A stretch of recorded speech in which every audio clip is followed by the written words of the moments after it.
Next is some Renegade Man. Interesting. Subject is AEW inability to book big guys. Guys, I want to know your opinions on AEW current booking of big guys, because AEW's main concern at the beginning of the promotion that they had no big guys. A lot of people call it all petite wrestling because the majority of the wrestlers, except for Luchasaurus, are small and look like jobbers.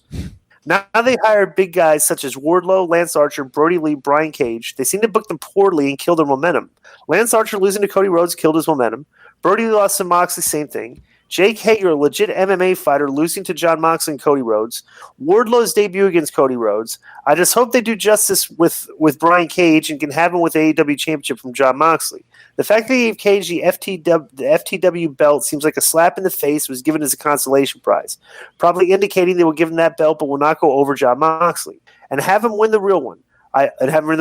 I hope I'm wrong on that one, because Brian Cage deserves that AEW belt. If he loses to Moxley, where will he go from here? Bro, here's another thing, too, is, we already talked about this, like the way the errors they're making booking their big guys. Bro, they're not getting a lot of heat on the big guys either. Like, these guys don't have a lot of heat. Like, the big guys should be scary. The big guys here are just not – there's nothing scary about them. Yeah, you know? They just act like small guys that happen to be big. Right. You know? I don't know. Well, I don't think Wardlow's damaged goods yet, and Cage isn't damaged good yet. I thought that was kind of dumb to give him that belt, because a lot of people don't even know what the fuck it means. Yeah. And they should have explained instead of assuming that you knew what it was, but maybe their fan base might know what it is. Yeah, but wait a minute. Not to mention that Tony Khan, before the show, had said tonight on AEW they're going to have an announcement that sends shockwaves to the wrestling. Shockwaves.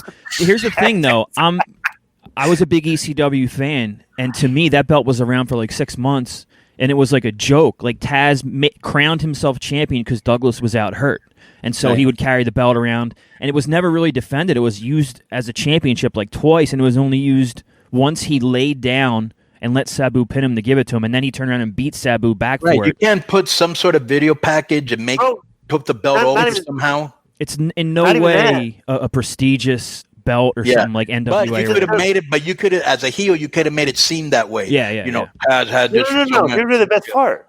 The heel should have made it seem like it's a big deal, and the announcer should have just told the story that Joe said. Yeah, this is like giving them the heel heat. You know, it's like that's either way, they did no job of setting that belt up. He just took it out, assumed everybody, and but I don't know.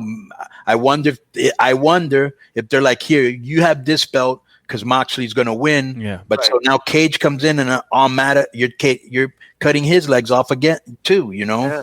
That's a big problem they're having. It's like you could do a real good finish. I'm sorry, Joe. No. You could do a real good finish where even if Brian Cage lost, where you want to see a rematch, or Cage, you want to see Cage, you know what I'm saying? Don't kill him if you're going to beat him. Right. Because Brody Lee's suffered that, and so is Lance. Yeah. Go ahead. I've said that, and like Conan has said on the show before, when Jerry Jarrett used to say he was bringing in, dragons for Jeff to slay, like the Dragon Slayer. Hogan did it in the 80s, where he would beat Kamal and Bundy and One Man Gang and Killer Khan and whatever. So to me, maybe Tony or whoever's in charge, of the creative, it is supposed to be Tony, is doing that, the Dragon Slayer kind of thing. Moxley and Cody are his top baby faces, and he's constantly bringing in these monsters for them to beat. And that's what he believes in, because these are his Hulk Hogan's or whatever, or but he's doing it so quick. You're just going to run out of guys. Cody's going to run out of credibility, and people are going to start turning on him. Right, because you remember what would happen when Hogan had a new heel in the 80s. He'd lose by countout, he'd lose by DQ, he'd get bloodied, and then he would get a win. So it would go for a couple of months, right? Yeah. So exactly what you're saying. It's too fast. Next, what do you think about that, Di? Yeah, exactly. I mean, it's just they're bringing them this, like, what I said. I've always said this. The fans are more interested in the rise of a character. Watch the character elevate his way through the roster, and it's just like they just bring in a few, bro. And just look at the numbers. Is all I'll say. You guys are using an old school wrestling formula back during a period of time when people thought wrestling was real. You're doing the formula now by bringing these guys in and just giving them squash matches and making the game, but they're losing their first significant match. And not just that. I just wanted to piggyback off that statement of just look at the ratings.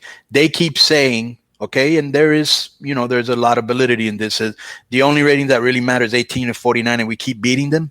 Wait 1 second. Yeah. But you were beating them almost every single week in numbers, and they've surpassed you. Right. You know, so what's going on? You know what I'm saying? Where were you failing here? You know what you mean?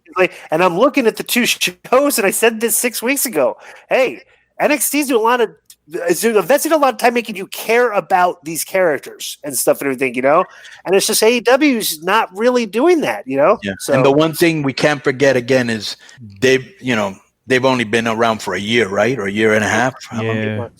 Yeah, there's still growing pains and buyer's remorse and all sorts of shit going on there. Go ahead. It reminds me of when Sting was champion, and it was the same thing. They would feed him big guys, Cactus, Abdullah, whoever, and then they put him against Vader, and Vader ran through everybody. And I think your typical fan thought, oh, Sting's going to beat another big guy, and they didn't do that. They had Vader beat the shit out of him, and all of a sudden Vader's the dominant champion. So maybe they're just waiting for the guy that they see as the right guy to come in and just beat the fuck out of Moxley and take the belt and shock everyone, you know, kind of like Vader did to Sting back in the day. Yeah, well, sooner or later, somebody's got to beat him just like they're going to beat Cody. That's not the point. Yeah. The point is they're not booking these big guys correctly. They're beating him too quick. Right. Yeah. And now it's hard to take them seriously when, like I said again, Lance goes out there and he's in a competitive match with Joey because they want to show everybody that everybody can be competitive.